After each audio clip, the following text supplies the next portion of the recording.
Hello student, welcome to my channel DM basic math. DM basic math হলো এমনই একটি channel যে চ্যানেলটি অঙ্ককে সহজ সরলভাবে এবং ইন্টারেস্টিং ভাবে তোমাদের সামনে উপস্থাপন করে। তাই অবশ্যই চ্যানেলটি সাবস্ক্রাইব করে আমার সঙ্গে থাকো। আশা করি ধীরে ধীরে অঙ্কের প্রতি তোমার আগ্রহ এবং আত্মবিশ্বাস বাড়বে। তাহলে শুরু করা যাক আজকের ক্লাস। অষ্টম শ্রেণী, বসে দেখি 3, পৃষ্ঠা নাম্বার 41। দেখো, প্রথমেই আছে এক দাগে নিচের সমীকরণগুলি সমাধান করি ও বীজগুলি পি বাই কিউ আকারে প্রকাশ করি। পি বাই কিউ আকারে প্রকাশ করি এই কথাটার অর্থটাকে বুঝে নিই। দেখো, আগে আমরা কাকে বলে মূলদ সংখ্যা সেটা শিখবো। মূলদ সংখ্যা, মূলদ সংখ্যা এর আগে আমরা বিভিন্ন রকমের সংখ্যার নাম শুনেছি। পূর্ণ সংখ্যা, ভগ্নাংশ সংখ্যা, বিভিন্ন রকমের সংখ্যা আমরা আগে পরিচিত হয়েছি, কিন্তু এই মূলদ সংখ্যা শব্দটার সঙ্গে প্রথমবার পরিচিত হচ্ছি। তাই এই এর সংজ্ঞাটা আমরা একটু আগে জেনে নেব। দেখো, যেসব সংখ্যাগুলিকে আমি একটু লিখেই দিচ্ছি, যেসব সংখ্যাগুলিকে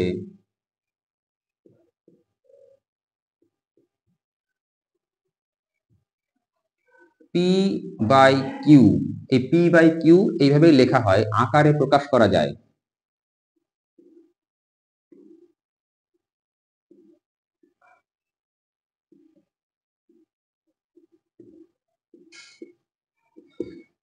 যেখানে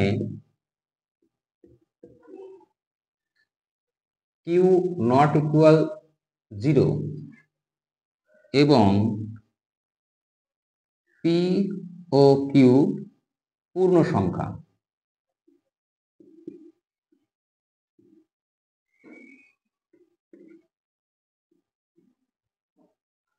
তাদের মূলদ সংখ্যা বলে।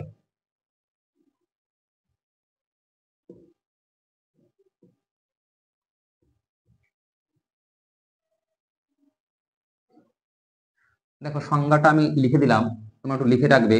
এবার একটু বুঝে নাও, যে কোনো সংখ্যাকে আমরা লব বাই হর আকারে প্রকাশ করতে পারি। তাহলে যদি সেই সংখ্যাকে লব বাই হর আকারে প্রকাশ করতে পারি তবে তাকে আমরা মূলদ সংখ্যা বলবো, যেখানে হর কখনোই শূন্য হবে না। মনে করো 2/5, এখানে দেখো হরে 5 আছে, অর্থাৎ কিউ এর মান শূন্য নয়, এটি একটি মূলদ সংখ্যা। সিম্পলি একটা 5 লিখলাম, এটা কি মূলদ সংখ্যা হবে? হ্যাঁ, এটাও মূলদ সংখ্যা হবে, কারণ 5 ইকুয়াল 5/1। তাহলে এরা মূলদ সংখ্যা। শূন্য কি মূলদ সংখ্যা হবে? হ্যাঁ, শূন্য মূলদ সংখ্যা হবে, কারণ কি শূন্য ইকুয়াল 0/1। এগুলো সব মূলদ সংখ্যা। এবার আরো উদাহরণ তুমি নিতে পারো, মনে করো -3/7, এটা কি মূলদ সংখ্যা হবে? হ্যাঁ, এটা মূলদ সংখ্যা হবে, কারণ কি এটা পি বাই কিউ আকারে প্রকাশ করা যাচ্ছে, যেখানে কিউ নট ইকুয়াল 0 এবং পি এবং কিউ প্রত্যেকে পূর্ণ সংখ্যা। এই হচ্ছে মূলদ সংখ্যার সংজ্ঞা। তাহলে মূলদ সংখ্যা সম্পর্কে আমরা জানলাম। এবার আমরা এক দাগের অঙ্কগুলো আমরা করব। দেখো, প্রথম অঙ্কটি আছে 7x ইকুয়াল 14। এখানে আমরা x ইকুয়াল কি লিখতে পারি? 14/7, কারণ এই 7 এর সঙ্গে x এর কি সম্পর্ক? গুণ সম্পর্ক, আর গুণের অপোজিট হচ্ছে ভাগ, সেই জন্য এখানে ভাগ করলাম। তাহলে x ইকুয়াল কত উত্তর হবে? 2 হবে। আচ্ছা, 2 এর নিচে একটা 1 যদি লেখা যায় তাহলে এটা p বাই কিউ আকারে প্রকাশ করা গেল। এইভাবেই আমাদের উত্তরটা রাখতে হবে। এবার দেখো 2 দাগ, 4p প্লাস 32 ইকুয়াল 0। এখান থেকে দেখো, আচ্ছা এবার দেখো 2 দাগ, 4p প্লাস 32 ইকুয়াল 0। এখান থেকে আমরা কি করতে পারবো? 4p ইকুয়াল আচ্ছা, এখান থেকে কি পাবো? 4p ইকুয়াল -32 বা p ইকুয়াল 32/4 বা p ইকুয়াল 8/1। এটাই হচ্ছে নির্ণয় মূলদ সংখ্যা। মূলদ সংখ্যার আকারে এইভাবে প্রকাশ করতে হবে।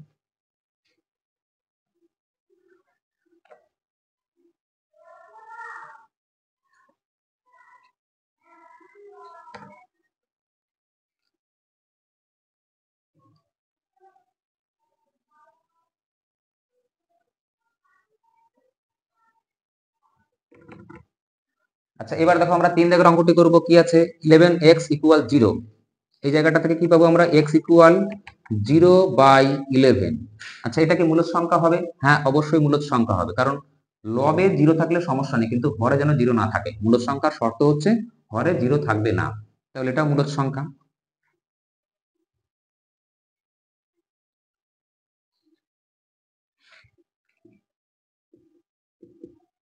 আচ্ছা এবার দেখো আমরা এবার দেখো আমরা ডি দাগের অঙ্কটি করব। কি আছে 5m - 3 = 0।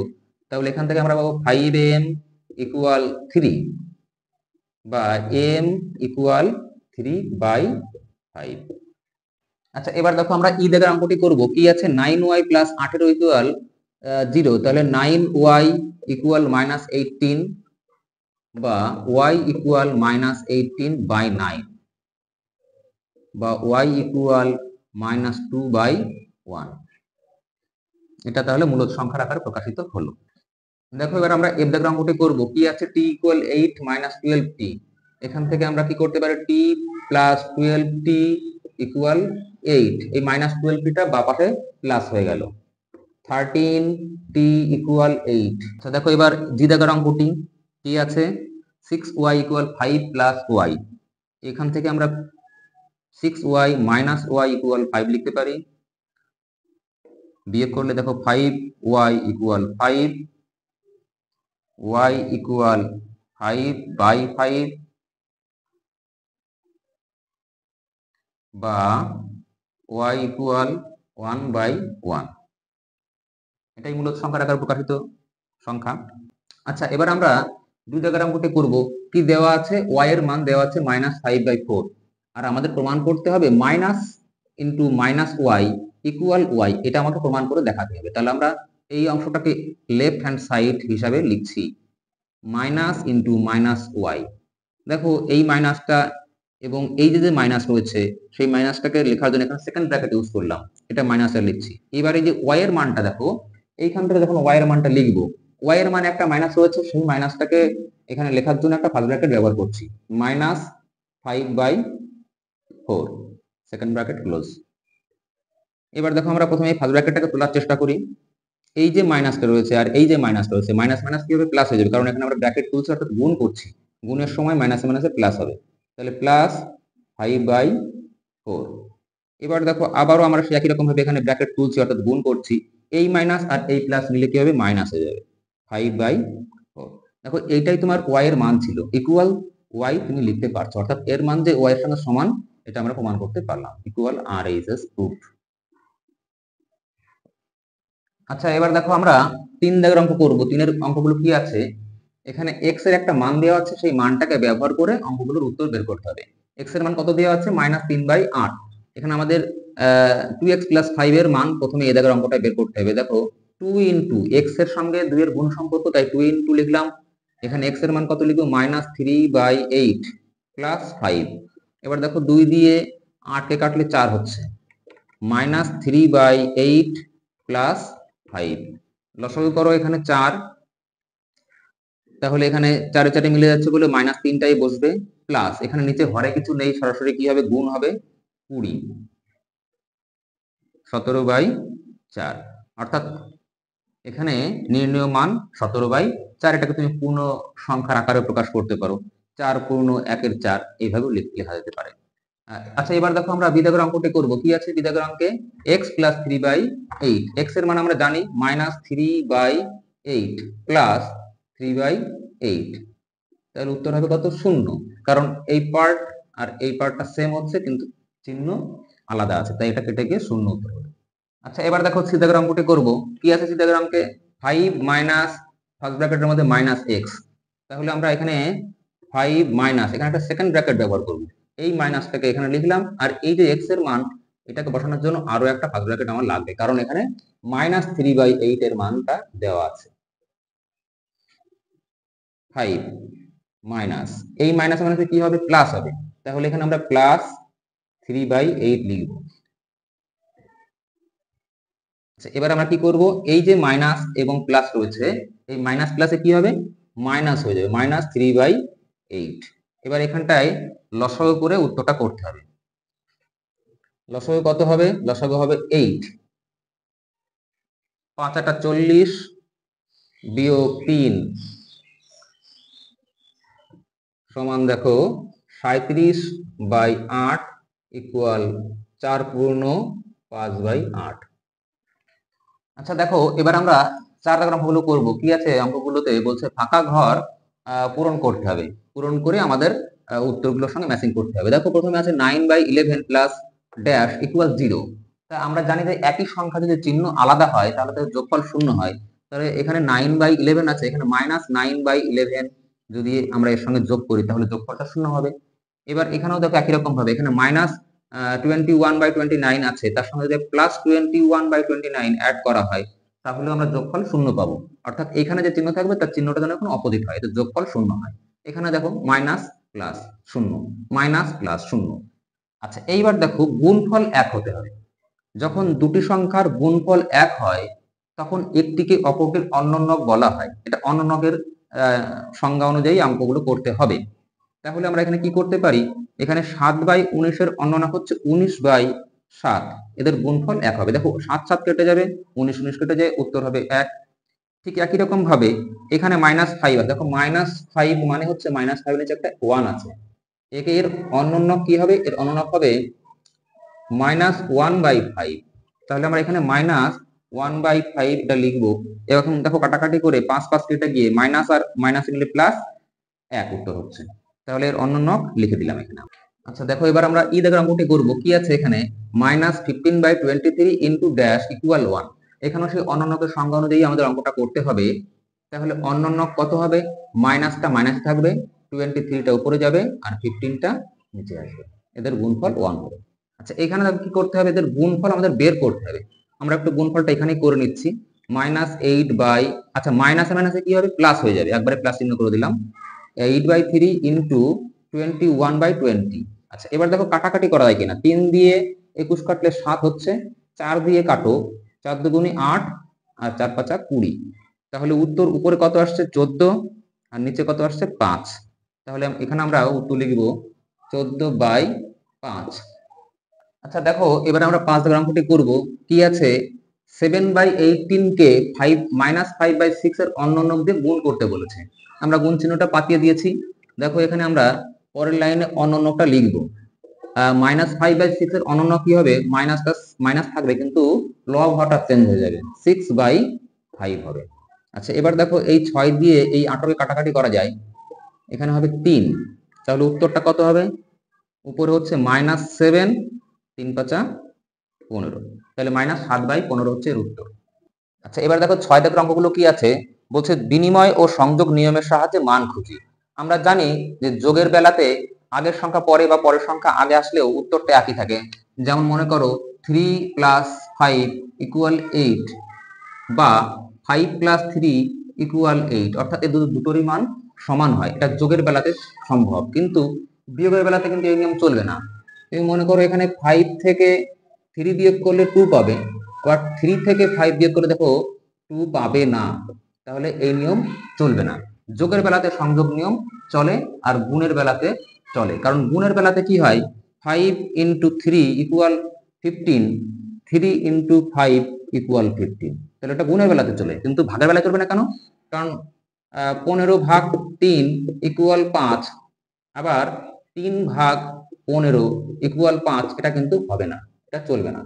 তাই যোগের এরকম সংযোগ নিয়ম করা যায়, আবার বা বিনিময় নিয়ম করা যায়, আবার গুণের বেলাতেও সংযোগ বা বিনিময় নিয়মটা করা যায়।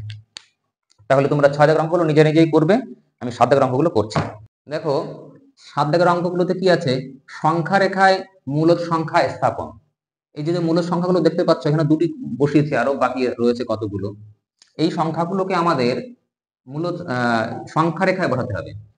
আচ্ছা দেখো 7 দাগের অঙ্কগুলোতে কি আছে, সংখ্যা রেখায় মূলদ সংখ্যা স্থাপন। দেখো এখানে 1 × 4 -3/4 এগুলো আমরা লিখেছি, এগুলো সংখ্যা রেখায় কিভাবে স্থাপন করতে হয় সেটা আগে শিখবো। তার আগে একটুখানি শিখে নিই যে এই ধরনের ভগ্নাংশকে কি ধরনের ভগ্নাংশ বলা হয়। এদেরকে বলা হয় প্রকৃত ভগ্নাংশ। প্রকৃত ভগ্নাংশ, প্রকৃত ভগ্নাংশ কাকে বলা হয়, যেসব ভগ্নাংশের লব থেকে হর বড় তাদেরকে বলা হয় প্রকৃত ভগ্নাংশ, এবং প্রকৃত ভগ্নাংশের মান সবসময় 0 থেকে 1 এর মধ্যে থাকে। আর যদি ঋণাত্মক প্রকৃত ভগ্নাংশ হয় তাহলে 0 থেকে -1 এর মধ্যে থাকবে। দেখো এইগুলো আমরা সংখ্যা রেখা স্থাপন করলে তোমাদের ধারণাটা আরো পরিষ্কার হয়ে যাবে। প্রথমে একটা সংখ্যা রেখা আমরা আঁকি। একটি সংখ্যা রেখা এঁকেছি, এটা হচ্ছে 0, এটা হচ্ছে -1, এটা হচ্ছে +1। এই হচ্ছে সংখ্যা রেখা। সংখ্যা রেখা আরো একটু বড় করে আঁকতে হয়, অনেক সংখ্যা দিতে হয়। আমরা যেহেতু 1 এর মধ্যেই থাকবে বলে আমরা 1 পর্যন্ত এঁকেছি, একটু বড় বড় করে এঁকেছি বোঝার সুবিধার জন্য। দেখো প্রথমে কত আছে 1/4। তাহলে আমরা বলেছিলাম যেটা যেহেতু প্রকৃত ভগ্নাংশ তাই এর মানটা 0 থেকে 1 এর মধ্যে অবস্থিত হবে। এবং এই সংখ্যাটিকে বসানোর জন্য নিচে যে হরটা আছে, কত আছে হরে 4 আছে। তোমাকে আগে এই 1 থেকে 4 এর 1 এর মধ্যে 0 থেকে 1 এর মধ্যে 4টে টুকরো করতে হবে। আর তোমাকে প্রথমে কি করতে হবে, 0 থেকে 1 এর মধ্যে 4টে টুকরো করতে হবে। দেখো 4 টুকরো করছি, 4 টুকরো হয়েছে। এবার লবে কত আছে, লবে আছে 1। তাহলে এইখান থেকে তোমাকে এক ঘর গিয়েই সেই বিন্দুটা তোমাকে খুঁজে পেতে হবে, যে বিন্দুটা তুমি খুঁজতে চাইছো। এটাই হচ্ছে 1/4 এই বিন্দুটি। এখানে তুমি একটা পি লিখতে পারো যে পি বিন্দু। আচ্ছা, এবার দেখো আমরা -3/4 এই সংখ্যাটি সংখ্যা রেখা স্থাপন করব। যেহেতু এটিও প্রকৃত ভগ্নাংশ কিন্তু ঋণাত্মক প্রকৃত ভগ্নাংশ, তাই এখানে আমরা 0 থেকে 1 এর মধ্যে এই সংখ্যাটাকে বসানোর চেষ্টা করব। এখানেও দেখো হরে কত আছে 4 আছে। তাহলে আমরা কি করব, একে আগে 4 টুকরো করে নেব। 4 টুকরো করার পর দেখো লবে কত আছে 3 আছে। তাহলে এইখান থেকে তোমাকে গোনা শুরু করতে 0 থেকে 1 2 3, এই সেই বিন্দুটি -3/4, এই সেই বিন্দুটি। এইভাবে আমরা প্রকৃত ভগ্নাংশগুলো 0 থেকে +1 অথবা 0 থেকে -1 এর মধ্যে স্থাপন করতে পারবো। আচ্ছা দেখো, এবার আমরা -2/3 এই মূলদ সংখ্যাটি সংখ্যা রেখা স্থাপন করব। এটাও দেখো একটি প্রকৃত ভগ্নাংশ, কারণ হর বড় লব ছোট। তাহলে যেহেতু ঋণাত্মক প্রকৃত ভগ্নাংশ, তাহলে আমরা বুঝতে পারছি এই ভগ্নাংশটি 0 থেকে -1 এর মধ্যে অবস্থিত হবে। কটা টুকরো করতে হবে, আমাকে হর দেখে বুঝতে হবে যে কত টুকরো করতে হবে। 3 আছে, তাহলে 3 টুকরো করো। দেখো 3 টুকরো হয়েছে। এবার এই 3 টুকরোর মধ্যে উপরে কত আছে, লবে 2 আছে। এখান থেকে 2 ঘর গুনে গুনে আসো, 1 2। তাহলে এইখানটায় তোমাকে -2/3 পয়েন্টটা করতে হবে। আচ্ছা, এবার দেখো আমরা 6/5 এই ভগ্নাংশটি সংখ্যা রেখা স্থাপন করব। এটি একটি দেখো অপ্রকৃত ভগ্নাংশ, কারণ এর লব বড় হর ছোট। অপ্রকৃত ভগ্নাংশগুলিকে সবসময় আমরা মিশ্র ভগ্নাংশ তৈরি করে নেব। দেখো এখানে 1/1/5 হচ্ছে। এবার মিশ্র ভগ্নাংশ তৈরি করলে আমরা কি করতে পারবো, কি বুঝতে পারবো, যেহেতু এখানে পূর্ণ সংখ্যায় 1 আছে, তাহলে নিশ্চয়ই 6/5 এই সংখ্যাটি 1 এর থেকে বড়, 2 এর থেকে ছোট, এইটুকু বুঝতে পারলাম। অর্থাৎ আমাদের এই ভগ্নাংশটি 1 এবং 2 এর মাঝে কোনো না কোনো জায়গাতে অবস্থিত আছে। এবার আমরা কি করব, 1 এবং 2টাকে আইডেন্টিফাই করে নিলাম। এখানে আমাদের 5টা টুকরো করতে হবে, কারণ হরে 5 আছে। তাহলে 5 টুকরো আগে করে নিই। দেখো 5 টুকরো হয়ে গেছে। এবার লবে কত আছে, লবে আছে 1। এই উপরের এই লবটা নিতে হবে 1। তাহলে এখান থেকে আমাকে এই 1 নাম্বার ঘরে গিয়ে এই পয়েন্টটা পেয়ে যাবে। এটাই হচ্ছে 6/5 বিন্দুটি। তাহলে আরেকবার বুঝে নাও, যদি কোনো ভগ্নাংশ অপ্রকৃত ভগ্নাংশ হয়ে থাকে, তাহলে তাকে আমরা প্রথমে মিশ্র ভগ্নাংশ তৈরি করে নেব।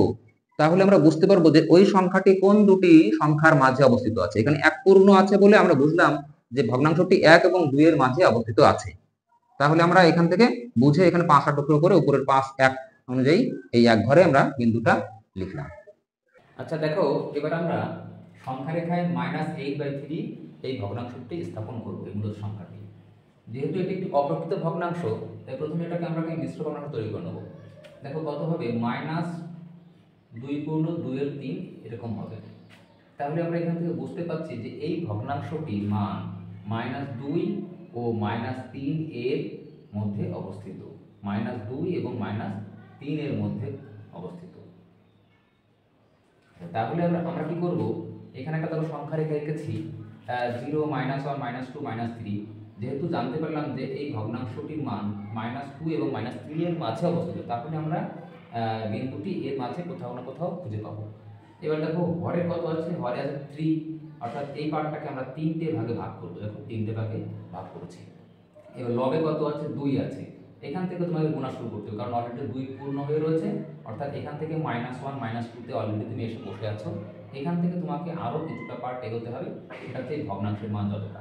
এই ঘরে 3 আছে তাই 3 টুকরো করেছি, লবে আছে 2, তাই এখান থেকে 2 ঘর এগিয়ে এই সেই বিন্দুটি যার মান 8/3। আচ্ছা দেখো, এবার আমরা 8 দাগের অঙ্কটি করব। কি আছে অঙ্কটিতে, বলছে 4টি মূলদ সংখ্যা লেখো যাদের মান 1 থেকে বড় এবং 2 থেকে ছোট। অর্থাৎ 1 এবং 2 এর মাঝে অবস্থিত এমন 4টি মূলদ সংখ্যা লিখতে হবে। তাহলে নিশ্চয়ই 1 থেকে বড় এবং 2 থেকে ছোট, অর্থাৎ 1 এবং 2 এর মাঝে যদি হয়, তাহলে সবকটি সংখ্যাই আমরা 1 পূর্ণ এইভাবে লিখতে পারি। 1 পূর্ণ, তুমি এখানে 5 1। আচ্ছা, 1 পূর্ণ 2/5,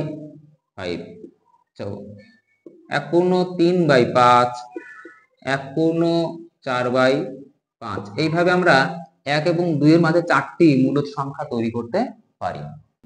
আচ্ছা, এবার আমরা 9 দাগের অঙ্কটি করছি। দেখো কি বলেছে অঙ্কটিতে, বলছি -3/5 ও 1/2 এর মধ্যে 10টি মূলদ সংখ্যা লেখো। তাহলে 10টি মূলদ সংখ্যা এই -3 এবং 1 এর মাঝে আমরা খুঁজে পাবো না। তাই প্রথমে আমাদের টার্গেট হচ্ছে এই 5 এবং 2 এই যে হরগুলি রয়েছে, এই হর দুটিকে সমান হরে পরিণত করতে হবে। তাহলে দেখো আমরা যদি প্রথমেই এই উপর নিচে 2 দিয়ে গুণ করি, তাহলে এখানে হরে 10 পাবো, আর এখানে যদি উপর নিচে 5 দিয়ে গুণ করি তাহলে নিচে হরে কি পাবো, 10 পাবো। এটা হচ্ছে যে 5 এবং 2 এর লসাগু হচ্ছে 10, তাই আমার প্রথম টার্গেট হচ্ছে হরকে 10 এ পরিণত করতে হবে। তাহলে প্রথমে কি করলাম, দেখো 3 কেও 2 দিয়ে গুণ করেছি -6 একেও 2 গুণ করেছি 10। এখানে কি করলাম, 5 দিয়ে গুণ করলাম, 5 × 5 নিচে 5 দুগুণে 10।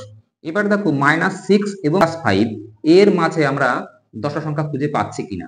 দেখো এখানে একটা সংখ্যা রেখা তৈরি করেছি, সেই সংখ্যা রেখায় এখানে 0 থেকে শুরু করে এদিকে -6 পর্যন্ত লিখেছি, এখানে +1 থেকে একদম পুরো 5 পর্যন্ত লিখেছি। এর মাঝে দেখো এই যে -6 আর এই হচ্ছে তোমার 5, এর মাঝে দেখো 10 সংখ্যা পাচ্ছি কিনা। 1 2 3 4 5 6 7 8 9 10 10 সংখ্যা পাওয়া যাচ্ছে। তাহলে এই সংখ্যাগুলি আমরা এখানে লিখব। এর মধ্যে 10টি মূলদ সংখ্যা হলো, প্রথমে প্রত্যেকের কিন্তু হরে আবার 10টা লিখতে হবে। প্রথমে লিখব -5/10, -4/10, -3/10, -2/10, -1/10। 0 একটি মূলদ সংখ্যা, 0 কেও লিখতে হবে। 1/10, 2/10, 3/10, 4/10। দেখো মোট 10টি মূলদ সংখ্যা হয়ে গেল, যাদের মান -3/5 ও 1/2 এর মধ্যে অবস্থিত। এবার আমরা 10 দাগের অঙ্কটা করব। 10 দাগের অঙ্কগুলিতে বলা আছে যে দুটি ভগ্নাংশ দেওয়া আছে, এই দুটি ভগ্নাংশের মাঝে 5টি মূলদ সংখ্যা স্থাপন করতে হবে। আচ্ছা, এই দাগের অঙ্কটি দেখো কি আছে, 1/3 আর 3/5 এই যে দুটি ভগ্নাংশ আছে, এদের মাঝে তোমাকে 5টি মূলদ সংখ্যা স্থাপন করতে হবে। তাহলে আমাদের প্রথম টার্গেট হচ্ছে হরগুলোকে একই সংখ্যায় পরিণত করতে হবে, একই সমান হর বিশিষ্ট ভগ্নাংশে পরিণত করতে হবে। 3 এবং 5 লসাগু কত হবে, লসাগু হবে 15। এর এই 15কে 3 দিয়ে ভাগ করো, ভাগ করলে কত হচ্ছে 5। তাহলে উপর নিচে সবাইকে 5 দিয়ে গুণ করো। আচ্ছা, এবার দেখো এই 15কে 5 দিয়ে ভাগ করো, কত হচ্ছে 3 হচ্ছে। তাহলে 3 দিয়ে উপরে দুটোকে গুণ করো, 3 3 9 আর নিচে হচ্ছে 15। আচ্ছা, এবার দেখো আমাদের কটা সংখ্যা প্রয়োজন, 5টি ভগ্নাংশ প্রয়োজন। এই 5টি ভগ্নাংশ এই 5 এবং 9 এর মাঝে 5টি সংখ্যা আছে কিনা সেটাকে দেখে নাও। 5 এবং 9 এর মাঝে, 5 এবং 9 এর মাঝে আমরা পাচ্ছি কত কত, 6 পাচ্ছি, 7 পাচ্ছি, 8 পাচ্ছি, 3টি সংখ্যা পাচ্ছি। কিন্তু আমার লাগবে কটি, 5টি। তাই কি করব, এটাকে আরো একটু বড় করার চেষ্টা করব, মানে উপর নিচে দুটোকেই 2 দিয়ে গুণ করব। তাহলে 5 দুগুণে 10, এখানে কত করলাম 30 করলাম। এখানেও 2 দিয়ে গুণ করো, 18/30। এবার দেখো 10 এবং 18 এর মাঝে আমরা 5 সংখ্যা পেয়ে যাব। এবার তার নির্ণয় 5টি মূলদ সংখ্যা হলো, 5টি মূলদ সংখ্যা হলো